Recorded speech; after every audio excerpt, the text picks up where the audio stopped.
Шинжлэх ухаан танин мэдэх бод мөндөр суугийн элдв түүх нэвтрүүлэг эхэлж байна. Студид хөтлөгч Зандаа, мөнхцөл миний бие адилж байна. Өнөөдрийн нэвтрүүлгийн маань сэдэв Elon Musk Монгол гэрт амьдрах уу? Өнөөдрийн дугаарын маань ивент тэтгэгчээр үрждэг сар хариултаа хадгалын үйлчлэгийг санал болгож байгаа худалдаа хөгжлийн банк адилж байна. Энэхүү нэвтрүүлэг маань Од мөндөр YouTube суваг, NTV телевиз болон Од мөндөр радио 107 болон 180 уучлаарай. За дахиад эхлэх үү? Яхаа зүгээр. 83.3 хост талгаанаар та бүгд төрж байна. За өдөр минь зулаа. Өдрийн мэнд. За яа жоох хаярх болгоч те. За. За ингээд дэлхийн дээвэр дор Монгол нэрээр овоглон суугаа та бүхэндээ шинжлэх ухаан тань мэдгүй од мөндөр сувгийн хамт олонны зүгээс эрүүл энхийг хүсэн мэдчилж байна. За ингээд элдв түүх нэвтрүүлэг үгээр эхэлж байгаа. Өнөөдрийн дугаараар бид ер нь аян жоохон чанга байна уу? Ахад ер нь бүр сайхан аваачтай. За тэгэхээр өнөөдрийн дугаараар бид бүхний өнгөрсөн одоо ирээдүйд хамгийн чухал нь байсан байсаарч байх тийм бид бүхний амьдран суух орон сууц. Түүнийг дагаа бидний одоо тэр амьдралын хэм маягийг хаашаа чиглэж байна гэсэн маш энгийн мэт боловч сайн бодохоор ер нь сайтар тунгаах хэвээр тэр чухал асуудлыг хөндөж ярих юм. Хүндрэлт анхны орон сууц болох агуугаас эхлээд ирээдүйн орон сууц болох сансар өгтөргийн хаа нэгтээ ямар нэг гариг дээр ямар нэгэн сууц хүртэлх тэр агуу нүүдлээ хийгээд явж байгаа шүү дээ. Нэг л өдөр бид нар те ангар гарагт нэг орон сууц, сарн дээр нэг орон сууц ч юм уу барихыг бол энэ цаг хугацааны асуудал гэж найддаг. Гэхдээ энэ нүүдэлд бидний хөтөлбөрөөр манлайлж хамгийн их найдвар төрүүлж байгаа төслүүдийг хэрэгжүүлж байгаа нэг эрхэм бол Америкийн нэгдсэн улсын технологийн салбарын магнат, инженер, зохион бүтээгч бас алдартай бизнесмен Elon Musk. Elon Musk-ийн ихлүүлсэн төсөл бүр нь дэлхийд даяар тэр шинжлэх ухаан, технологи, мөн эдийн засгийн хөгжилд одоо бүр нөлөөлж байна. Өөрчлөлт хувьсгалыг бүр ингээ авчирч байна те. Ганц хүн яаж ингэж дэлхийд нөлөөлдгийг бид нар үзэж байгаа тийм гоё эрен үед амьдарч байна шүү дээ. За тэгэхээр түүний төслүүдээс нэг нэгээр нь ярьж эхлэе. За Tesla компани бол цахилгаан автомашин үйлдвэрснээр тэ бараг 100 жил ноёсон автомашин зах зээлд хувьсгал авчирч байна. Тэгэхээр зөвхөн үүгээр зогсохгүй энэ сэргээгдэх эрчим хүч, батарей үйлдвэрлэл, авто жолоодлагын системийн хөгжилд үнэмлэхүй дэвшил авчирсан. Tesla зөвхөн цахилгаан тээврийн хэрэгслийг үйлдвэрлэлээ зогсохгүй. Эрчим хүчний шийдлүүдийг тэр аккумулятор цахилгаан станцын чиглэлж гисэн их хэмжээний өөрчлөлтийг авчирч тэр хэрээрээ орлого олж байна. Хэдийгээр өнөөдрийн нөхцөл байдалтай холбогдуулаад Tesla компани хувь цааны ханш жоохон унжааж гисэн. Гэхдээ энэ бол тогтвортой бизнес модельтэй. Цахилгаан тээврийн хэрэгсэл болон одоо энэ сэргээгт эрчим хүчний зах зээлд тэргүүлэгч хэвээр байгаа учраас эрсдэл бол харьцангуй гайгүй гэж угаас шинжиж үзэж байгаа. За тэгэхээр өөр нэг төсөл нь SpaceX. Elon Musk-ийн үнэхээр том төсөл. Энэ SpaceX бол сансрын хөлөг бүтээх, сансрын хог хаягдлыг устгах, сар болон ангараг гариг руу ерөн цаашид өөр гариг руу нислэг хийх зорилготой тийм том төсөл байгаа. 2002 онд буюу одоо энэ чинь 23 жилийн өмнө байгуулагдсан энэ төсөл нь одоогоор дэлхийд дээрх хамгийн үнэтэй хувийн сансрын компани. За дараах нь Neuralink. За. Чин талаар сонсч байсан? Сонсож байгаагүй юм байна. Энэ бол гайхалтай шүү дээ. Энэ одоо бид нар жишээ нь ямар нэгэн үе мөчөө хөдөлгөж чадахгүй бүр сумгаа олцсон хүмүүст хүртэл босгож явж бүр гүүхтэн туслаж байгаа. Ийм төсөл байхгүй. Тархины одоо тэр тархин дотор нь элдв юм суулгах юм. Энэ бол хүний тархи болон компьютер хоёрыг хослуулах төсөл юм. Хүний тархийг технологиор сайжруулж тийм биотехнологийн компани гэсэн үг. Энэ төслийн хүрээнд тархийг бүх талаас нь судлаад тэгээ эмчлэхэд төвөгтэй байгаа тэр мэдрэлийн өвчнүүдийг эдгэх тал дээр маш том өөрчлөлтийг авчирна гэж одоо бүр энэ бол эрдэмтс зөвхөн хүндрэлт нь бүр ялангуяа эрдэмтдийн бүр үнэхээр гайхалтай хүлээж авах төсөл байхгүй. Тийм байна. Чин нэг туршилт нь штэ сармагчин байгаа байхгүй. Бодлороо компьютер тоглосон штэ. Бодлороо. Вау. Тим төвшин төрсөн энэ Neuralink чинь. Гайхалтай. Одоо бодол нь за баруун жишээ бол гингүүд нөгөө ингээ баруун жишээ зүгээр бодлороо компьютер тоглоом тоглосон гэж боддог. Гэтэ сармагчин штэ. Тим гайхалтай юм болсон. Тийм байна. За бас нэг төсөл байгаа. Boring гэдэг. Boring гэдэг. Энэ бол дэд бүтцийн төслүүд хэрэгжүүлдэг тийм компани. Энэ хурдны болон төмөр замын төслүүдийг хэрэгжүүлдэг гэсэн үг. Гэхдээ яах вэ гэхээр газар доогуур зам барьдаг байхгүй. Тэгэхээр томоохон хотын төгжрлийн асуудлуудыг ингэ шийдэж. Газар доогуур метроны зам юм. Хурдны галт тэргийн зам юм. Энэ бүр галзуу бүр. Өнгөрсөн онд чинь 100 сая долларын орлого олсон. Тэгэхээр эхний төсөл нь болохоор юу гэхээр Лас Вегасын Лас Вегас хотын хурдны метроны системийг барьж байгаа. За бас нэг төсөл нь Solar City. Ах дүүсээ хамт байгуулсан. Энэ болохоор сэргээгдэх эрчим хүчний компани гэсэн үг. Тэгэхээр нарны цахилгаан системүүдийг байшин болон үйлдвэрлэлд одоо тий нэвтрүүлж байгаа ийм компани. За бас нэг төсөл. Амар олон төсөлтэй. Үнэхээр гоц. Starlink. Тэ? Энэ бол SpaceX компанийн бүтээсэн Starlink гэдэг хиймэл дагуулууд шүү дээ. Дэлхийн тойрог замыг одоо бүчилж яадаг шүү дээ. Ингээд манай гаригийн өнцөг боломжт маш өндөр хурдны интернетийг одоо хүргэж байгаа. Тийм үү? За тэгэхээр энэ бүх компаниудын орлогын түүнийг дэлхийн хамгийн баян хүний чагсаалтыг тэргүүлэх нөлөөсөн мэдээж. Тэгээд дэлхийн улс орнуудын улс төрийн нөхцөл байдлаас шалтгаалж яг компанийн хувьцааны үн дэшээ доошо болдог ч гэсэн одоо тэрээр нийт хөрөнгөөрөө дэлхийн хамгийн баян хүн. За ингээд хэдүүлээ төсөөлөе л да. Хөдөө нэг газар авчихсан. За. Тэндээ нэг байшин барьчихсан. Тэгэхээр цахилгаанаа бид нар Elon Musk-ийн Solar City-гээр шийднэ. Цахилгаанаа. Сэргээгдэх юм хүчээр, Машин нарны маань эрчим хүчээр. Elon Musk-ийн Tesla машин байна. Tesla өөрөө цахилгаан машин учраас Solar City-гээр зэнгэлж өөрөөгөө. Ингээд интернет нь Elon Musk-ийн Starlink. Бүх юм ер нь Elon Musk болж хөөрлөө тий баг. Тийм байна. Тэгэхээр Elon Musk-ийн ихнэр хэдхэн хоног юмныг ярьцлаган дээр ингэж хариулсан.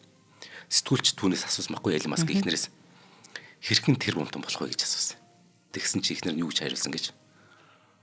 Хэрвээ тэр бомтон болох зориг тавих юм бол чи тэр бомтон байтугай саятан ч болохгүй.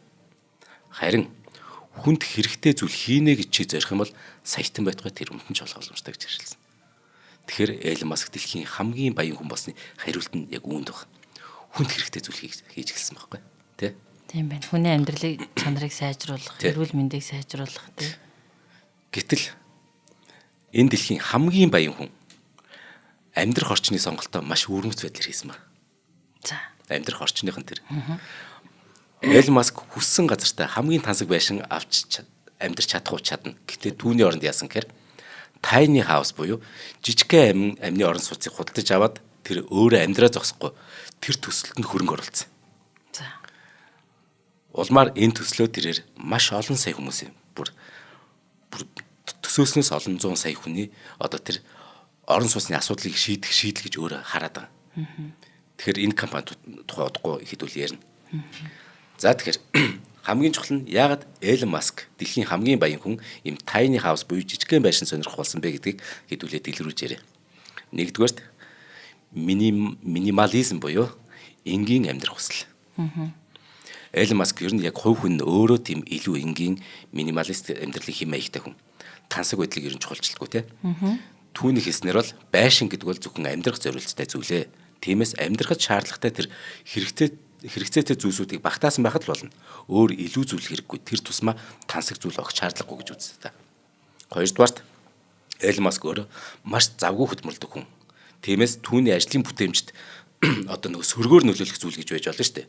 Нэг сатааруулах, хэрэггүй зүйлс цагийг нүрх, тийм дими олон зүйлс түүний амьдралд хэрэггүй гэж өөрөө үзсэн ба. Учир нь түүний зорилго маш илүү том учраас. Гуравдугаарт Elon Musk өөрийн хөрөнгөө хувийн хэрэглээ тансаг амьдрал биш. Өөрийн тэр одоо их хөрөнгө харин бизнес үүсдээ дахин хөрөнгө оруулж дэлхийд хувьсгал хийх тийм томоохон төслүүдийг санхүүжүүлэхэд зарцуулахыг өөрөө илүү үзсэн ба. Том байшин авснаас тэр мөнгөө илүү хүнд хэрэгтэй нэг бас тэ төсөлд хөрөнгө оруулах гэдэг шүү дээ. Тийм байна. Elon Musk бүр хэд удаа ярьсан дээр ингэж хэлсэн. Эд хогшил амжилтанд хүрэхэд туслахгүй. Амжилтанд өөр зүйл тусвал тийм аа гэдэг байхгүй. За тэгээд Elon Musk бол өөрөө байгаль орчны асуудалтын дэлхийн те энэ дулаарл гэж ч мэлдэв зүйлд ихээхэн санаа тавьдаг. Tesla, SpaceX энэ компаниуд нь ч гэсэн тогтвортой эрчим хүч буюу сэргээгт эрчим хүчний томоохон өөрчлөлтүүдийг авчирж байгаа тийм. Тийм учраас зардал ихтэй тансаг том хашид амьдрах нь өөрөө тэр хүний амьдралын философийн зөрчилдөд байгаа байхгүй. Ингээд Elon Musk-ийн хэлснээр хамгийн чухал нь бүх зүйл эмх цэгцтэй. Илүү дутуу сатаарах зүйлгүй. Тэгсэн мөртлөө хэрэгцээтэй бүхэн шингэсэн тийм жижиг байшинд амьдрах нь надад агуу зүйл бүтээх боломж олгоод байгаа юм аа. Оюун ухаанаа би төвлөрүүлээд оюун ухаанаа дээд зэрэгээр ашиглахад энэ жижиг байшин маань туслаад байна гэж хэлсэн ба. За тэгэхэд одоо нэг компанид хөрөнгө оруулсан гэсэн шүү дээ. Цаа чин жижигхэн байшин гээ. Анх Elon Musk өөрөө амьдрах зорилгоор Box Apple гэдэг жижигхэн байшингийн компани тийм жижиг байшин үйлдвэрлэдэг компаниас 37 м квадрат жижиг хаус худалдаж авсан ба. 37 м квадрат. Нэг өрөө байр шиг л хэмжээтэй. Тэгэхээр дэлхийн хамгийн баян хүн хөтлөх зандаа миний амьдардаг байрнаас 2 дахин жижигхэн байшинд амьдардаг байх нэ. Амьдардаг байсан байх нь. Яг л энийг бас өнгөрсөн цаг дээр 37 м². Дэлхийн хамгийн баян надаас 2 дахин жижигхэн байшинд амьдарч байна. Гэтэл юу болсон гэж? Элон Маскд энэ байшин том санагдсан байна. 37 м². За. Тэгэхээр нь Маск яасан гэж энэ Boxable гэдэг компани Casita гэдэг нэртэй жижиг байшин үйлдвэрлэх нэг жиг нь худалдаад авсан ба. Тэгэхээр энэ компанид хөрөнгө оруулсан гэсэн үг. Энэ яадаг гэсэлхээр метр квадрат нь 20-с 24 метр квадрат. Бүр жижигрүүлсэн. Бүр жижигрүүлсэн. Тийм талбайтай. Тэг хөнгөө материалаар бүтээгдсэн. Хэрэглэгч өөрөө яг хэрэгцээндээ тохируулан тогтчуулах боломжтой. Мөн байгаль орчиндөө илтэй, хэмнэлттэй, зардал багтай шийдлүүдийг санал болгодог тийм байшингууд үйлдвэрлэдэг тийм төсөл байсан байна. Тэгэд Элон Маскын төсөлд хөрөнгө оруулсан. Байшин нь болохоор жижигээс гадна хямдхан. Тэгээ маш орчин үеийн. Тэгээ орон зай маш их хэмнэсэн. Тэгэд дид бүтцийн шийдлүүд гэж их чухал юм байна шүү дээ. Тэр нь маш зардал багтаар бүтээгдэж. Ингээд үйлдвэрт одоо нөгөө бүтцүүдийн бэлтцүүдийг хийгээд тэг хүссэн газартаа тээвэрж авчиж болно гэсэн үг. Хүссэн газартаа тээвэрлээд тэгэд одоо хүссэн газартаа бас угсрах боломжтой. Ингээд гэхдээ жижигхэн юм шиг мөртлөө энэ дотроо галт тогоотой, угаалгын өрөөтэй, унтлагын өрөөтэй, зочны өрөөтэй орон зайг маш ухаалгаар шийдсэн. Яаж юм бүүмэд, чөтгөр бүүмэд. Гол нь ашиглаж байгаа материал нь хүний эрүүл мэнд болоод байгаль орчинд ээлтэй зэрэг энэ төслийг үнэхээр орчин үеийн гэж хэлэгдэх шалтгаан болоод байгаа байхгүй. Ингээд дэлхийн хамгийн баян хүн Элон Маск Монголын дундаж орлоготой иргэн болох Зандагийн байрнаас 2 дахин биш бүр 3 дахин жижигхэн байшинд амьдардаг болжээ. Марцсан байна. Тийм бай. За, хоёлаа хамтран ажиллаж танилцуулаад үргэлжлэе те. За, өнөөдрийн нэвтрүүлгийн маань хамтран ажиллагч нь үржигдэх сар хариултаа хадгалын үйлчилгээг санал болгож байгаа Худалдаа хөгжлийн банк маань. За, Худалдаа хөгжлийн банк маань 2025 оны 3 сарын 12-ноос 4 сарын 12-ны хооронд хариултаа хадгалын үйлчилгээгээр олсон 25 мянган төгрөгийг 2 дахин үржүүлээ 50 мянган төгрөг болгон харилцагчдаа урамшуулж байгаа юм байна. За, энэхүү хөтөлбөрт хэрхэн хамрагдах вэ гэхээр хэрвээ та Худалдаа хөгжлийн банкны харилцагч биш бол дэлгэцэн дээр гарч байгаа QR кодыг уншуулад CDB онлайн аппликейшнийг татаж аваад харилцагчаар бүртгүүлэх юм байна. Та аппликейшн ашиглаад өөртөө харилцах данс нээх ёстой. Хоёрдугаарт аппликейшн ашиглаад 6 сар буюу түүнээс дээш хугацаатай хадгаламжийн данс нээх ёстой юм байна. Хугацаатай хадгаламжийн данс. Тэгээд өөртөө одоо мөн аппликейшн ашиглаад Худалдаа хөгжлийн банкны Brito Visa болон Master виртуал картуудыг захиалаад бий болгочих ёстой юм байна. Тэгээд та тэр картуудаа өөрийн харилцах данстай холбоод хариултаа хадгалын үйлчилгээндээ бүртгүүлчихэд болно. Тэгэхээр та худалдаа авалт хийх болгонд та 1000, 2000, 3000, 4000, 5000 төгрөгөөр бүгэлжлээд та чинь 5500 төгрөгөөр тал худалдаж авч байгаа бол таны картнаас 6000 төгрөг уншигдана. 5500 таны тал худалдаж авч байгаа байгууллагын данс руу ороод 500 төгрөг нь таны хадгаламжийн данс руу орно. Хоримтлал болчихно тий. Хоримтлал болно. Та энэ байдлаар хоримтлуулсан дүнчин 25 мянган төгрөгийг давах юм бол түүнийг 2 дахин үржүүлээд 50 мянган төгрөг болгоо таны дансанд урамшууллага орох юм байна. Зандаа бол энэ үйлчилгээний бүр үр шимийг нь дээрээ хүртсэн юм шүү Би дээ. машин авсан шүү дээ. Энэ үйлчлэгийг би хуримтлуулж жагаад тэгээ машины уршлагатай болсон. Тэгээд машин авсан. Одоо би ахаад эхлүүлсэн. Одоо тэгэхээр 10 сарын эсвэл 11 сарын ихээр яг тэр үеэр миний хадгаламжийн яг ингээ хугацаанд дуусна би тэнд одоо маш их мөнгө одоо жишээ нь хадгалах болно угаасаа. Нөгөө мөнгө авах нь шүү дээ банкнаас. Тэр үед миний ажид байсан хүн азтай шүү нэр. За тэр үед Зандагийн ажид бай. За тэгэхээр энэхүү урамшуул маань 2025 оны 3 сарын 12-ноос 4 сарын 12-ны хооронд болж байгаа юм байна. Хэрвээ та Худалдаа хөгжлийн банкны харилцагч байгаад энэ бүтээгдэхүүнийг хэрэгэлдэг бол та өөр шинээр 6 буюу түүнээс дээш хугацаатай хадгаламжийн данс нэгээд тийшээгээ картаа холбочих болох юм байна. Тэгэхээр та энэ үйлчилгээнд давхар оролцох боломжтой юм байна. За тэгээ урамшуул нь хизээ орох вэ гэхээр даваа гариг болгонд шалгуур хангасан харилцагчийн хадгаламжийн данс руу 50 мянган төгрөгийн урамшуул нь орох юм байна. За та бүхэн энэхүү үйлчилгээг CDB онлайн аппликейшнийг татж аваад өөрөө бүртгүүлээд өөрөө данснуудаа нэгээд оролцуулна.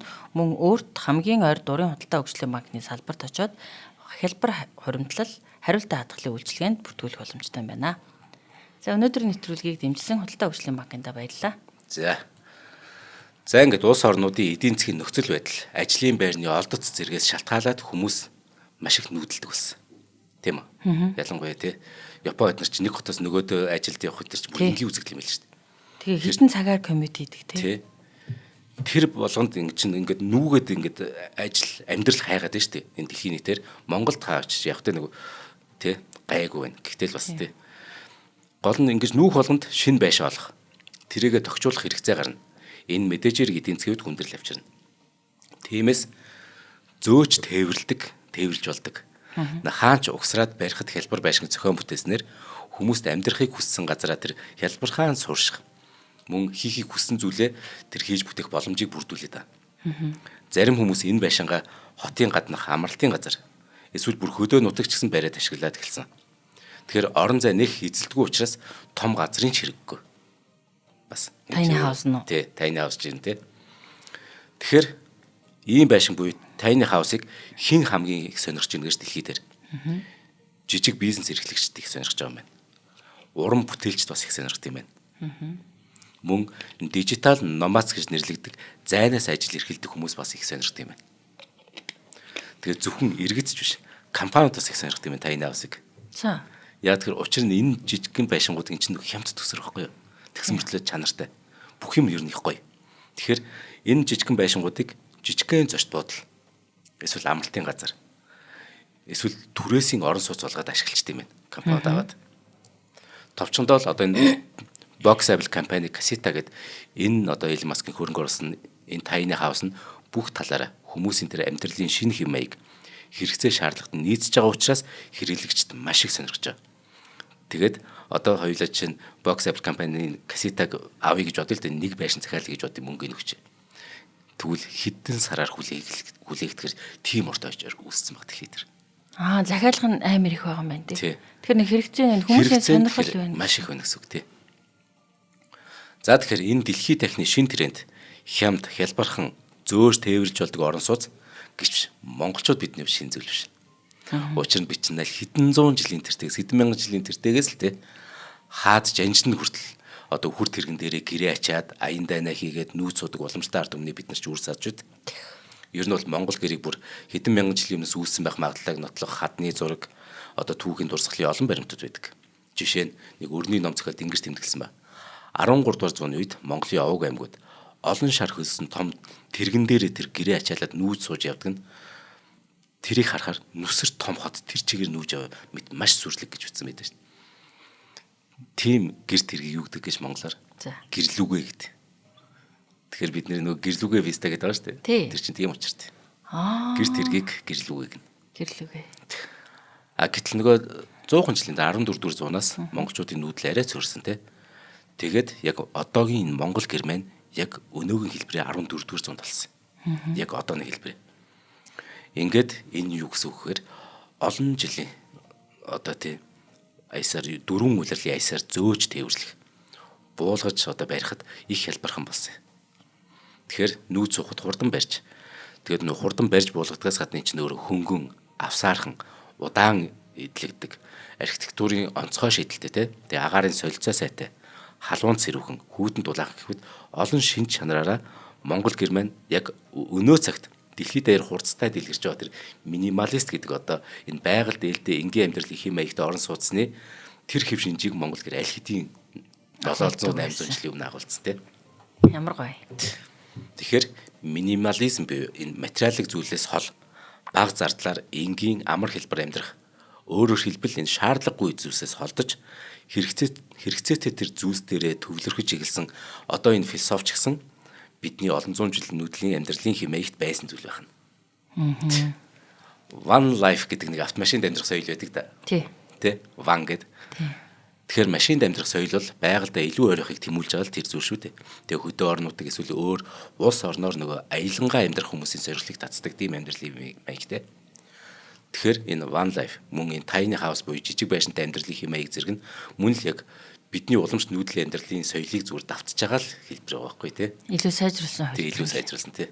Тэгэхээр дүгнэлт хэлэх юм бол 13 дугаар зууны Монгол хаад үхэр тэрэгэн дээр гэрээ ачаад нүүж явдаг байсан уламжлал нь тухайн үеийн нүүдэлчин соёл байгальтай нийцсэн тэр амьдралын хэм маяг байсан бол одоо дэлхийд даяар хурцтай хөгжиж байгаа тэр минимализм болон байгаль дээлтэй амьдрах хүсэл хэрэгцээ сонирхол амьдралын хэм маяг нь хүнд хэцүү нөхцөлд илүү бие даасан энгийн орон зай хэмнэх тэр чадвартай шийдлүүдийг хайж байгаараа хоорондоо адилхан болчиход. За тэгэхээр хэдүүлээ Монгол гэрийн бүр илүү давуу талыг нэгээр. Монгол гэр бол гайхамшиг. Монгол хүн гэрээ маш сайн мэддэг гэж боддогч бидний мэддэггүй эсвэл мэдсэн ч нэг төдийлөн үнэлдэггүй.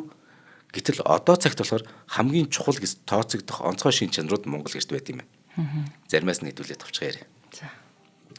За тэгэхээр Монгол гэрийн бүтэц материалын тэр байгальд ээлтэй байдал нэр. Монгол гэр нь маш байгальд ээлтэй. Тухайн орчны нөхцөл тохирсон материалыг ашиглан баригддаг. Эсхий, мод, даавуу зэрэг дандаа байгалийн гаралтай материалууд. Энэ Монгол гэрийн үндсэн бүтэц нь байдаг.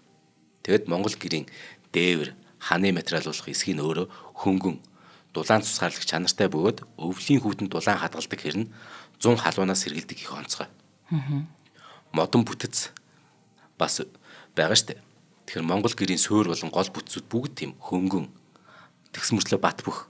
Тэгээ байгалийн гаралтай болохоор байгальтаа буцаа шингэх тийм материалууд байдаг. Тэр нь мод гэсэн үг тий. Одоогийн нөхцөлд хамгийн их яригдж байгаа нээлттэй төлөвлөлт гэдэг бас юм байдаг штэ. Энэ Монгол гэр чинь гэсэн байдаг. Нээлттэй төлөвлөлт гэдэг нь нөгөө Монгол гэрэн дотроо нээлттэй төлөвлөлттэй буюу ханаггүй гэсэн үг л дээ. Тий. Гэрийн доторх бүх зүйл харьцангуй чөлөөтэй байрладаг. Тийм учраас хан, хаалга гэх мэт зохиомл хязгаарлалтууд хийгддэг. Тийм учраас гэр бүлийн нөгөө халуун дулаан илгэмсэг байдлыг Монгол гэр бий болгодог. Одоо яг орчин цагийн дэлхийн нийтээр тулгамдаад байгаа асуудал. Тий. Бүгд нэг өрөөнд ороод уцаа ширтээ твчдэг. Хаалгаачдаг тий. За дахиад нэг давуу тал нь агаар нэвтрүүлж агаарын зөв урсгалыг бий болгох тэр боломж Монгол гэрт байдаг. Орчин цагийн архитектуруудын тэр толгой гашлагдаг энэ зүйлийг маш энгийнээр шийдснээрээ Монгол гэр үнэхээр гайхалтай. Бас байгалийн гэрлэгийн зүйл байна. Хүний амьдралд хичнээн чухал болохыг тооцсон мэт төлөвлөлттэй буюу тооноороо шууд нарны гэрлийг шууд нэвтрүүлдэг. Энэ өнөө цагт баг нээлт гэгдээд байгаа тэр байгалийн эрчим хүчийг ашиглах тэр чухал шийдлийг монголчууд аль дээр хийсэн. Тэгэхээр эрчим хүчний хэмнэлтийн үед Монгол гэрийн хан дээвэр нь өөрөө дулаан тусгаарлах чадвартай байгалийн материалуудтай учраас эрчим хүчний хэмнэлттэй. Халаалтын үед байгаль дээлтэй. Хүн өөрөө амьдралынхаа хэмнэлт тааруулаад ингээд тохируулаад иж болдог те. За түрүүн дурдсан тэр ханагуй төлөвлөлтийн зохион байгуулалтыг хувийн орон зайгүй болгодог гэж жоохон шүмжлэгч байгаа л да. Гэтэ одоо эргээд Монгол гэрийн нээлттэй зохион байгуулалтанд гэр бүлийн харилцаанд ямар эерэг болохыг бүр ингээд эрдэмтэд онцлоод байгаа шүү дээ. Өөрөөр хэлбэл гэр бүлийн гишүүд хоорондоо ойр байж хамтран амьдрах орон зайг бий болгосноор хоорондын харилцааг сайжруулж сэтгэл зүйн гол нь амар амгалан байдлыг тэр гэр бүлд өгöd. Бид үүнийгээ бас л анзаардгүй байсан л гэсэн үг гэхгүй. Ийм гайхалтай зүйлтэй юм. Магадгүй нөгөө хит суурин соёл иргэншлийн сул талууд нь бидэнд нөгөө өөрт байсан зүйлсийн давуу талыг олж харах боломжийг олгоогүй ч магадгүй. Тэ. За ингээд харахад энгийн бүтц материалтай боловч Монгол гэрийг олон 10 жил ашиглах боломжтой. Бат бөх гэдгийг нь бас энэ ч нэг гайхалтай байхгүй. Яг тэгэл мууцсан хэсгүүдийг хэсэгчлээ засаж сэлбээд яваад иж болдог. Энэ гайхалтай тий. Орон сууцнаас хамаагүй давуу талтай яг энэ талаараа. Яг тэгвэл цементэн байшин засвал бүхэлд нь эсвэл ихэнх хэсгийг нураах шаардлагатай болдог шүү дээ. Тэгэхэд Монгол гэр тийм ш. Хан туургын сольж болно, эсхийгээ сольж болно, дөрөний сольж болно. Тий. Тэрнгээр илүү бат өгөлчдөг тий. Илүү урт настай. Тэр нь хамгийн гайхалтай. Дээрэс нь одоо дэлхийд даяар яригдж байгаа тэр shared economy буюу хувааж хэрэглээд хэмнэх co-living буюу хамтран амьдрах ойлголтыг уламжлалт Монгол гэрийн бүтц аль хэдийн өөртөө шингээч гэсэн байгаа энэ гэр нөр. За Монгол гэрийн гайхамшиг нь үүнд байна. Гэхдээ тэгвэл дэлхийн түвшинд бас юу болж байна гэдгийг яриа. Тэгээд зөвхөн Монгол гэр л ганцаараа гайхамшигтай монголчууд ийм мундаг философитой юм гэхээр бас өрөөсгөр шүү дээ энэ чинь. Тэгээд бид нар гоё гайхалтай зүйлтэй юм. Гэхдээ дэлхийд бас ийм гайхалтай зүйл юу вэ гэдгийг хоёул ярилцсан. За хүн төрөлхтөнд нэгэнт суурин соёл иргэншлийнхаа нэгэнт одоо тэр хэрэглээнд нэгэнт дэндүү тасцсан байгаа шүү дээ. Тийм учраас уян хатан хэрнээ орчин цагийн хэрэглээнд тохирсон тийм орон сууцны шийдлүүд ямар байж болох вэ гэдэг дээр одоо улс орнууд янз бүрийн шийдлүүд хайгаал байна.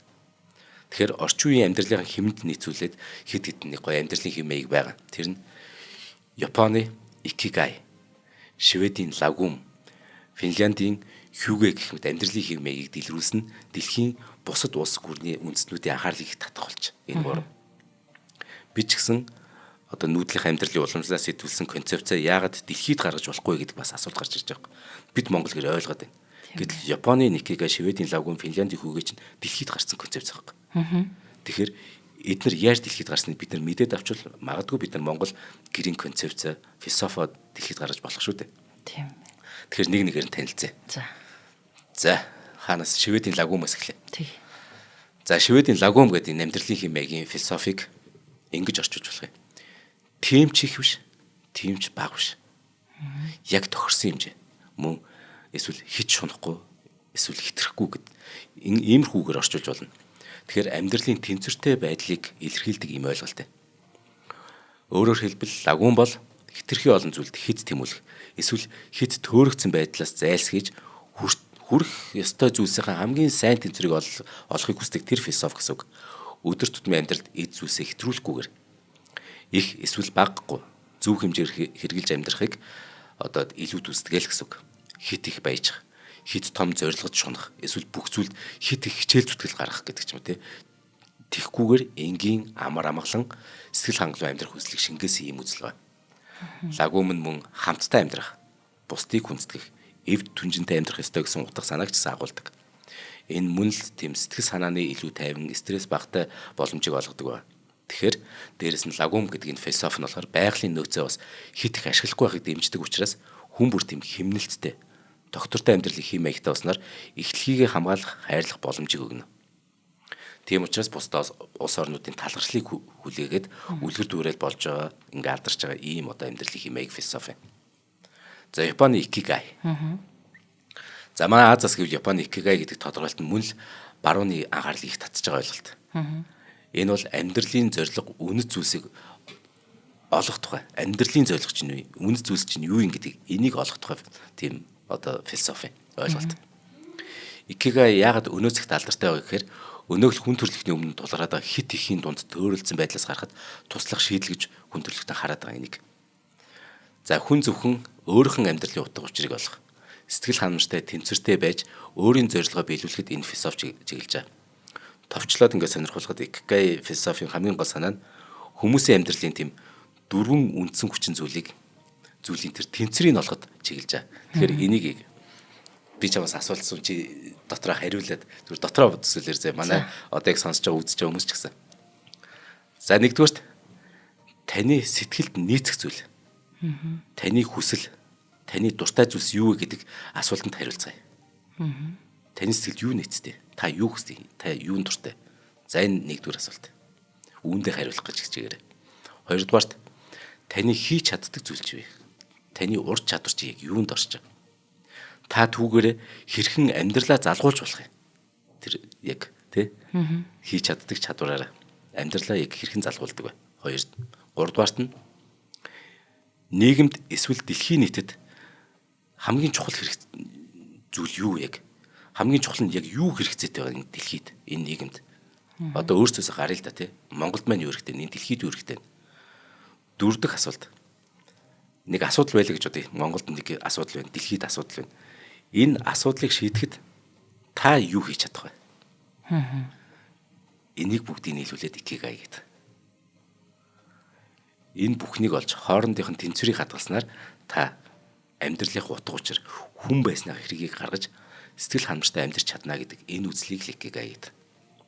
Гоё гоц. Тийм байна. Гоё юм байна. Яг үүндээ эдгээр нь энгийн асуултууд мэд боловч бид нар өөрсдөөсөө ер нь энэ асуултуудыг асууж үзсэн билүү? Тэ? Асуулаа гэхэд хариулж чадах билүү гэдэг. Ийм зүйл байгаа. Учир нь бидний багаас л миний гэр бүл, манай хот, миний найзууд гэх мэтэр зохион бичлэг бичүүлдэг байснаас биш. Би хэм бэ? Би юуны төлөө амьдарч байгаа гэж биднийг сургаагүй шүү дээ. Тэгэхээр өөрийн амьдралын утга учирыг олох, тэгээд ажил, хобби, гэр бүл, амьдралын үнэт зүйлсийн хоорондын тэнцвэрийг бий болгох, хувийн хэрэгцээ хангахаас гадна нийгэмд тэр эерэг нөлөө үзүүлж чадвал сая хэсэг зургийн аж аргал биш, урт хугацааны утга учиртай сэтгэл ханамжийг бий болгож чадна л гэдэг. Энд мөн л лагуум гэдэг түрүүний Шведийн тэр философитой адилхан хит их ажиллах, стресстгээс зайлсхийж, сэтгэлийн амар амгаланг бий болгож эрүүл амжилттай амьдрах үнцийг тавьж өгсөн байдаг учраас үүнд нь л дэлхийн нийт энэ икигай татагтаад байгаа юм байна. За, бүр сонирхолтой бөгөөд илүү тийм гэр бүлийн орчинд эерэг нөлөө үзүүлэх тренд болоод байгаа өөр нэг философи бол Финляндийн хюге. 5 дахь хугацаа хэрнээ амар тайван байдал энгийн орон зайн төлөвлөлт. Гэр бүлийн халуун дулаан урамсгалж бүрдүүлж чаддаг зэрэгээр ингээд хюге нь Монгол гэрийн доторх амьдралын хэм маягтыг төстэй ирнэ. Тэгэхээр сүүлийн жилүүд тренд болж байгаа Финляндийн энэ ойлголтод товчхондоо эрүүл тайван байдал, амар амгалан, гэрэлтэй, дулаахан орчин гэсэн утгатай. Тэгээ амьдралын энгийн зүйлээс баяр баясгаланг олж харж энгийн бөгөөд тухтай орчныг бий болохыг чухалчилжээ. Хит их тийм гоёмсог олон эд зүйлсийг цуглуулах бишээ. Харин амьдрах орчноо илүү тайван, дулаахан, тухтай л байлгая. Жишээлбэл өвлийн хүдэнд гэртээ халуун какао ууж, нам гүм орчин сайхан ном унших, гэртээ дулаан гэрэл асаах тухтай орчин бүрдүүлэх нь хүүгийн яг гол зорилгын нэг хэсэг нөө. Мөн тэр гэр бүлийнхэнтэйгээ, найз нөхдөдтэйгээ цагийг өнгөрөх, ярилцах, бие биенээ ойлгох, туслах нь энэ философийн яг гол зүйл нь. Гол нь байгалийн гаралтай материал буюу даав, мод, утсан оролт, шилэн аягатай халуундаа зэрэг тийм нэг энгийн байгальд ойр зүйлсийг хэрэглэцгээе гэдэг. Тэгээ орчин тойрондоо тийм гэрэл гэгээ түгээж дулаан, амар амгалан орчин бүрдүүлж амьдралынхаа жижиг зүйлсийг ч гэсэн үнэлэх, аж аргалтай байхыг сургадаг философи. Хит одоо нэг амжилттай байх эсвэл хит амжилтын хойс хөөцөлдөг амжилтаас амжилт руу өсчиж тэр хурдан энэ хурцтай энэ амьдралын оронд хүний өдөр тутмын амьдралд байгаа тэр нэг сайхан зүйлсийг анхааралтай ажиглах гол нь тайван жижигхэн зүйлийг анхаарах гэдэг. Түүнийг үн цэнтэй гэж үзнээрээ хүн стресс багтаа тайван амьдралыг бий болгож зөвхөн сэтгэл санааны ч биш гол нь бие махбодын эрүүл мэндийг чинь философи дэмжиж. Жижигхэн зүйлд баярлах, тайван цагийг өнгөрөөх нь амьдралын стрессийг бууруулдаг. Тэгээд нойрны чанарыг сайжруулдаг юм байна. Мөн хит их ажиллах, амралтгүй байх байдлаас зайлсхийх гэсэн үг шүү дээ. Тэгэхээр гэр бүл найзуудтай илүү удаан цаг өнгөрнө. Энгийн боловч сэтгэлд нийцсэн зүйлсийг хамтдаа хийх нь одоо тэр харилцааг гүнзгийрүүлж сэтгэл санааг тэнцвэржүүлдэг гэж энэ хүүгээ үздэг. Мод, чулуу, шилэн эдэл зэрэг байгалийн материалаар тав дахь орчин бий болох нь байгальд ойрох мэдрэмжийг төрүүлж амьдралын тэнцвэрийг хангах бөгөөд эдийн тансгаас сэтгэл санаа тансаг амьдрал илүү чухал гэж тунхагласан энэ үзэл. За ингээд ботхоор сайхан дүүгэл халаас Монгол гэрийн хойморт шагаа хаяад гэр бүлээр хөгжилдөн суух. Зууханд модны шатах тэр чимээг сонсонгоо халуун цай очлох.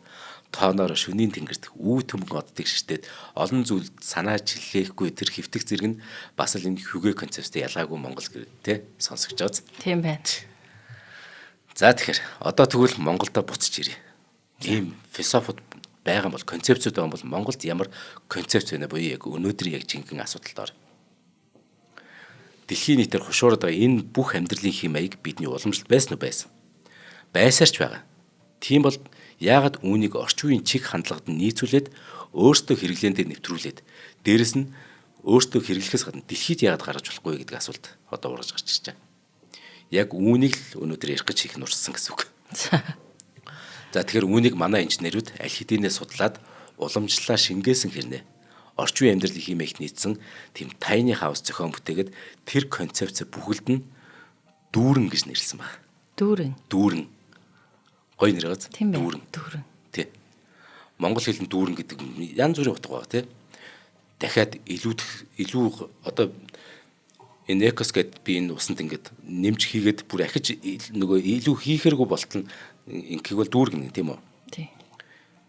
За ингээд ер нь тэгээд янз бүр утгатай би одоо морьтой явжаад нэг хүнийг ингээд зүгээр ямар нэг зүйлийг гартаа ингээд аваад явахыг ингэж дүүрнэ гэдэг чинь бас тий. Дүүрэн. Тэгэхээр өв соёлоо дүүрч хүний хэрэгцээг дүүргэж тэр хэрээр бас амьдралын асуудлаас хэрэггүйг нь гээж тэр хүн өөрийнхөө дотоод сэтгэлээ амар амгалангаар дүүргэхийг бэлэгдэж дүүрэн гэдэг нэр өгсөн ба. Гоё нэр байна. Маш гоё нэр байна. Дотоод сэтгэлдээ амар амгалан дүүргэхийг бэлэгдэж гэж байна шүү дээ. Энэ гоё юу. Тийм. Тэгэхээр нөгөө дүүргэх савных нь хэмжээ өөр байж болно шүү дээ. Тий. Аль ч тохиолдолд жижигхэн савч байсан дүүрэн гэдэг бол хүн маш бага зүйлээр сэтгэл хангалуун дүүрэн амьдрах боломжтой. Тий. За тэгэхээр энэ дүүрэнгийн талаар жоох ярина. Би энэ maaхан энэ лайв дээр комментэр дээр дүүрэнгийн юуг нь явуулсан багш. Нөгөө пэйжийн линкийг оруулсан. За дүүрэн бол ийм юу юм? Tiny house-ын төсөл. Модон аргатай гэсэн үг. Арга гэсний арга гэдэг шүү дээ. Арга нь мод. Тэгээ гацсан суурьтай. Тэгэд 30 м квадрат тийм барилгач талбайд барьж болно. За. Тэгэд эрчим хүчний хэмэлцтэй. Дээврийн цанхтай. Монгол гэр шиг тоонтой гэсэн үг. Тоонтой тий. Ийм tiny house-ын төсөл. Яг л нөгөө Монгол гэрийн тоон шиг өдрийн турш байгалийн гэрэл тэр дулааныг сайн нэвтэрдэг тийм дээврийн цанхтай. Тэгэхээр нээлттэй буюу ханагуй төлөвлөлттэй бас. Монгол гэр шиг open concept-тэй.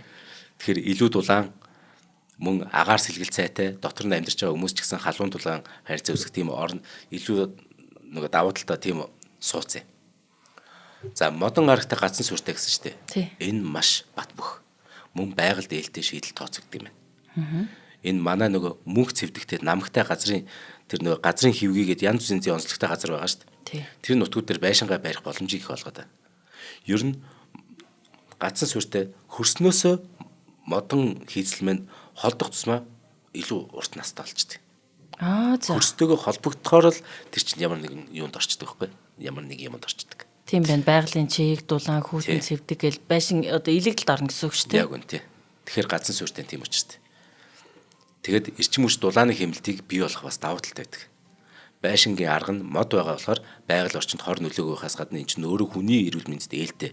Тэгээ канат хийсэлтэй учраас бас чанартай. За дараагийн давтал тэр 30 м квадрат барилгач талбай шаардна гэдсэн шүү дээ. Барих газар нь ийм бага талбай шаардах мөртлөө байшин нь өөрөө жишээ нь 55-аас 66 м квадрат байж болж байгаа байхгүй. Тийм нэг давхар ч юм уу хоёр давхар хаавас үйж болно. Жижиг газар дээр том орон зайг бүтээсэн гэсэн үг. Хамгийн сонирхолтой. Нэг болон хоёр давхар орон сууцны аль аль нь өөрөө өндөр таастай учраас орон зай хувьд огт бага санагдахгүй. Гоё тийм цэлгэр уужин мэдрэмж авах нь тий. Ер нь өндөр таацыг би бүр ингэж боддоо шүү дээ. Бид нар метр квадратаар ер нь байрыг зардаг шүү дээ. Би метр кубээр зараасаа гэж боддоо шүү дээ. Яг үнэ. Тий. Метр квадрат бол зүгээр шалыг шилээд болгосон. Тий, намхан таацтай бол давчуу жижигхэн мэдрэмж дээрээс нэг юм буугаад ирсэн тухгүй мэдрэмж байна шүү дээ. Тэгэхээр метр кубээр л тий. Манайх метр куб нь тийчдэг гэж гайхалмаар байгаа байхгүй өндөр таацтай тэр төслүүд жишээний дүүрэн биелаач гэсэн тий. За ингээд баг дотор нь ороод том жижиг орон зайн баримжаа алдагдахаар тийм сонирхолтой шийдэлтэй. За олзуурч хамгийн гол давуу тал нь тэр эрчим хүчний хэмнэлтэй. Ер нь бид эрчим хүчийг хэмнэх хэрэгтэй. Би тэр цахилгааны үнийн нэмэгдлийг ягаад зарим хүнд бага хадлууллаа л да. Уул нь би зүгээр цаана ямар логик яваад байгаа үнийг яаж бодож байгааг нь ярьсан. Тэгээ энэ дээрс би нэг юм зүгээр тэрэн дээр уриалсан баг. Хэдүүл ер нь эрчим хүчийг хэмнэж амьдрч суръя л та гэдэг. Тэгэхгүй үнтэй л гэдэг. Яг хэмндэг арт мөн үү гэдгийг эхлээд бас асуумаар л байна тий. Тэгэхээр энэ төсөл нь өөрөө дүүрэн биелагч нь өөрөө эрчим хүчний хэмнэлцтэй. Өнөөдөр бид эрчим хүчний дутагдалд яаж орж ямар зовлон туулж байгааг бүр тий гадны нөлөөтэй байгаа шүү дээ ингээд хараад хамааралтай. Тэгэхээр нэгдүгээрт байгалийн гэрэл бүх талаас маш сайн учраас дулаан алдах нь бага. Тэр хэрээр эрчим хүч бага зарцуулна. Зарцуулж байгаа эрчим хүчээ төвийн эрчим хүчнээс авч болно, өөрийн их усүрээрийн чинь хийж болно, сэргээрт эрчим хүчгээд энэ хосолсон байдлаар шийдсэн маш онцгой. За. Цонх. Нэг тэр шийдэл нь энэ дээврийн цонх юм. Жилийн дөрвөн улиралд байгалийн гэрэл дулааныг өдрийн турш нэвтрүүлнэ мэдээж. Гэр доторх орчныг гэрэлтүүлнэ. Дулаан хадгална гэдэг энэ цонх нь эрчим хүчний хэрэглээг хэмнэхээс гадна орчныг илүү тийм тав тухтай, орон зайг илүү томруулж байгальтай ойрох тэр тэнгэр гариг хэсгийг мэдрэх, бороо орохыг, цас хаялахыг, одод яаж тод гялцахыг тэрийг харах боломжийг бүрдүүлж. Ямар гоё юм бэ? Одод харна гэсэн чинь. Тий. Дээврийн цонх нь өөр автомат удирдлагатай. Тий. Low E гэдэг түрхлэг байд юм байна. Энэ түрхлийн талаар мэдэхгүй л дээ зүгээр түрүүн хайсан чи нэг ингэдэм юм байна. Тэр гэрлийг хязгаарлахгүй ямар ч байсан. Тусах гэрлийг их нэмэх юм байл да нэмхэн бүтцтэй тэр. Тэгс мөртлөө хит тулаан хит ягаан туяг багсгадаг. Нарны элчийг нэвтрүүлсэн мөртлөө бүгчм халууныг ойлгодог. Тасалгааны дулааныг хадгалах тийм эрчим хүчний хэмнэлттэй шинэ технологи ашигласан тийм цонх гинэ. Энэ нэг шинжлэх ухааны ололт юм байна ямар ч байсан. За тэгээд өвс соёл уламжлал шингээсний нэг илэрхийлэл нь нээлттэй буюу ханагуй төлөвлөлт гэдэг. Тэгэхээр энэ агаарын солилцоог сайжруулж, орон зайг уужим, дүүрэн болгож өгөхөөс гадна гэр доторх харилцааг илүү чөлөөтэй эерэг болгоно те. За хамгийн гол нь эдгээр онцлог шинж давуу талаараа Монгол инженеруудын маань бүтээсэн энэ шин дүүрэн нэртэй энэ архитектурын концепц нь дэлхийд гарах бүрэн боломжтой санагдаад. Алс хитэж тэгж өөрсдөө төлөвлөсөн гэж л. Яг болохгүй гэж. Тий. Магадгүй Элон Маск энэтэй хөрөнгө оруулал ямар гоё. Тий. Гоё юм байна. Тий. Бид нар ер нь Монгол гэрд байх, Монгол ахуй, Монгол хүний тэр байгаль дээлтэй уул мөр баг үлдээдэг. Тэгээ жилийн 4 улиралд нүүдлэх боломжтой. Тэгсэн мөртлөө тэр байгалийн гэрэл салхи агаарыг авах боломжтой. Тэгээ гэр бүлийн халуун дулаан уур амьсгалыг бий болгох тэр нээлттэй зохион байгуулалт гэдэг бол тэгээд тэр нөгөө бидний тухтай байшин чингдсэн. Тий. Ер нь тий бид нар чадна гэж итгэх хэрэгтэй. Чадна гэвэл чадна, чадахгүй гэвэл чаддаг юм дөө. 13 дугаар зуунд монголчууд энэ тэнд очиод ялаадсан шүү дээ. Эхлээд ялцсан байдаг байхгүй. Тэгээд очихдоо зүгээр үйлдэл хийдэг. Тэр ялах үйлдэл. Угаас очихдоо аль хэдийн ялцсан байдаг. Тэрнтэй адилхан шүү дээ, тий. За ингээд дэлхийн нийтээр өнгөрсөн 100-аас ихтэй тэр том руу тэмүүлэх хүсэл, том байшин, том машин, авбал нэг жаргалтай байх юм шиг тий. Энэ ойлголт нь хит төвлөрөл, байгалийн нөөцийн хомсдол, хүн амын хит өсөлт гээд олон зүйлээс шалтгаалan бүтлгүүцсэн. Тэгээд буцаад хүндрэлтэд яаж нэхэр ухаалаг төлөвлөлт, бага орон зайд эрхчлөөтэй байх. Тэр биеийн болоод сэтгэлийн эрүүл мэндийг эрхэмлэх. Мөн хүссэн газартаа ажиллах, дуртай зүйлсээ хийх боломжийг эрэлхийлж байгаа. Яг үүндээ том хаусын дөнгөж 40% нь ашигладаг. Тэгсэн хэрнээ хүнээс эдийн засгийн болоод яг тэр хүний энергийн маш их одоо тэр ачаалал зардлыг гаргаж байгааг хүмүүс ойлгосон учраас одоо энэ зүйлрүү тэмүүлээд байгаа. Тэгээд энэ том ачаагаа тээж явахын тулд хүмүүс гэр бүл, дотны хүмүүс тэр утгаа өөртөө өнгөрөөч цаггүй болдог. Энэ том ачааг тээж явахын тулд. Тэгээд амьдралгүй амьдралаар амьдарсаар хагаад эргээд одоо хараад одоо цагтаа төвлөрөх ёстой гэдгийг ойлгосон хүндрэлтэй. Ойлгож эхэлж байна юм. Үүнээс л тэр минимализм болоод амьдрах янз бүрийн философид уран гарсан шүү дээ. Тэгэхээр тансаг гэдэг зүйлийн тухай ойлголт ийхүү ганц 200 зууны дотор эрс өөрчлөгдөж эд зүйлс биш. Өөртөө зарцуулах цагтаа байх нь, өөрийгөө таних нь, өөрийн амьдралын зорилгоо биелүүлэх нь, хайртай хүмүүстэй зориулах цагтаа байхыг тансаг гэж ойлгодог болж байна. Тэгэхээр энгийн жишээ гэдэг өнөөдөр за хүүхдүүдтэй нэг хаалганы цаана гар ус ширтээд бүх мэдээлэл хүмүүжлээ тэндээс авдаг биш харин түүний оронд ээж аав гэрийнхэнтэй ойрхон байж эхнэр нөхөрч гэсэн дотн байх боломжийг бүрдүүлсэн учраас энэ дүүрэнгийн нээлттэй төлөвлөлт нь их таалагдж байгаа. Түүнээс гадна дэлхийн нийтээр нэг зүйлд нэгэн зэрэг зорж байгаа нь доктортой хөгжлийн бодлого буюу одоо энэ нүүрс хүчлийнхий CO2-ыг хамгийн бага ялгаруулах замаар дэлхийн дулаал болон бусад хүндрэлийг даван туулах бид нар энэ их сорилтын дунд амьдарч байна шүү дээ. Энэ зорилгод энэ дүүрэн төсөл маань мэдээж хэрэг дүүрэн эцэж байгаа. Нэг гоё юм шүү. Дүүрэн төсөл дүүрэн эцэж байна тий. За тэгэхээр дулааны асуудлыг яриа тий.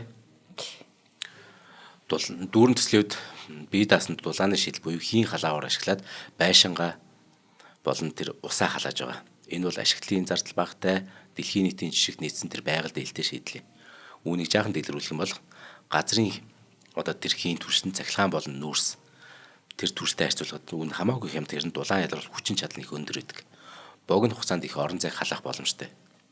Бас дээр дурдсан нүүрс хүчлийнхийг бусад түршүүдтэй харьцуулахад хамаагүй бага ялгаруулдаг, агаарын бохирдлыг бууруулахад тусалдаг ийм эрчим хүчний үр ашиглыг нэмэгдүүлдэг, байгальд хор хөнөөл багтай нөхөн сэргээж болдог ийм төрлийн төрөл. Тэгэхээр энийг яагаад гэсэн гэхээр ийм төсөлд ногоон зээл болгодог. За. Тэгэхээр энэ нь хамгийн чухал байсан сая. Ногоон зээл олгодог учраас ногоон зээл яадаг гэхээр хамгийн бага хүүтэйдэг байхгүй. Тэгэхээр дүүрэн биелээ таяны хаусыг авал маш бага хүүтэйгээр л авах юм. Ногоон зээлд хамрагдах боломжтой юм байна. Тэгээ саяны учир нь байгаль дээлтэй. Тэгээ дулааны асуудлаа шийдсэн учраас нөгөө байгаль дээлтэйгээр шийдэж учраас. За ингээд харин тий. Одоогор дүүрэн вилла бол 55-аас 66 м2 болон 1-2 давхар хаус зах зээлд гаргаж. Тэгээд ногоон суудсны энэ шалгуурыг хангасан учраас тэр ногоон гэдгийг батлах нь юу гэхээр сарын 1% үүтэй байхгүй. Бараг л ипотек авцаа. Тийм байна. Тий. Сарын 1%. Бага гэстэй. Тийм тэгэхэд орон сууцнд байж болох бүх тогтох дээр нь Монгол гэрт байж болох тэр гайхалтай дүүрэн концепт бүгд биш тий. Тэгээд сарын 1% үүтэй. Тий. Тэгээд эн чинь нэг том хаус авах юм чинь тийм их хэмжээний хэдэн зуун сая зээл авахгүй шүү дээ энэ чинь бас. Тийм байна. Тий. За тэгэхээр хэрвээ яг одоо маань сонсогчд загварын байраар нь сонирхож очиж үзмээрэл би утасны дугаар хэлье та бүхэн тэмдэглээд аваарай. 77 22 48 48 амарх юм байна уу? 77 22 48 48. Ингээд сэлэх цуслангийн замд байх тийм нэг загварын байртай танилцах боломжтой. Би өөрөө очиж ирсэн. За энэ төслийн багийнхан яг одоо ихтэй хаана нэг хотхон хийх чахээр хотын төвөөс 32 минут явна. Шинэ хэсгээс 19 минут явна. Төв замын нөгөө Төв аймгийн 100 модоос 9 минут яваад хүрэх Хунтажи ам гэдэг газар байгаа. Манай зулагийн хажуудалд. Тий. Манай Цэслэнгийн нөгөө ам. Тийм нөгөө Маш гоё газар, эрүүл газар, хүн урд нь суурьж байгаагүй, агаартай, салхитай, харууц гоё газар. Би үнэхээр дуртай. Тэгэхээр 25 айлын хотхны тэм төсөл эхлүүлээд байгаа. Тэгэхээр хотхны төлөвлөлтөд 24 цагийн харуул хамгаалалтай байна шүү дээ. Тэгээ ашиглалт үйлчлэгийн дундын сөхтэй ийм хотхон босч байгаа. За эрүүл хөрсөн дээр цэвэр агаарт хамгийн орчин үеийн шийдэл, технологи, инновацийн давуу талыг мэдэрч амьдрах энэ боломжийг яг олж харсан азтай мэдрэмжтэй хүмүүс маань хаяа нийлж амьдрахаар тийм төсөл одоо эхлүүлсэн байгаа юм байна шүү. Ялангуяа гадаад дамжиж байгаа хүмүүс одоо энэ нэвтрүүлгийг үзчихвэл ирээдүйдээ хөрөнгө оруулалт хийх гэж байгаа л эсвэл зундаа халууны улиралд Монголд ирж амрах өвөлдөө буцаага түрээслүүлэх замаар орлого олох гэх мэтэр ингээд ашиглахаар янз бүрийн ашиглаж болохоор байгаа сте. Тийм байна. Тэгэхээр магадгүй яг энэ дэлхийн нийтээр тренд болоод байгаа энэ амьдралын хэмээгийг ойлгочихсон их орондоо сайхан тав тухтай амьдрах орон зайг тэгээд энэ дүүрэн вилагийнх нь тэгэхээр хийж байна гэсэн үг. За ингээд өнөөдөр бидний амьдарч буй дэлхийн ертөнц хэрхэн хуурж өөрчлөгдөн тэрхүү өөрчлөлтийн нөлөөр хүний амьдрах орон сууцны хэрэглээ болоод сэтгхүүн төвшин ч гэсэн хэрхэн шинжлэгдэж хаашаа чиглэж байгаа тухай дэлхийн улс орнуудын чиг хандлага тэр дундаа бидний монголчуудын орон зай хувь нэмэр ямар байж болох тухай ярилцлаа. Энэ сэдвээр ярилцах энэ боломжийг олгосон дүүрэн вилла төслийнхөндөө ч баярлалаа, бас амжилт хүсье. Сонсогч та нартаа ч мөн баярлалаа, зулаадаа ч баярлалаа. Ер нь ингээд нарандаа ч баярлалаа гэдэг нарийн хайрлыг гэдэг шиг. За тэгэхээр ахаад хэлье. Энэ загварын байраар сонирхохыг хүсвэл 77 22 48 48 ш. За баярлалаа. За баярлалаа.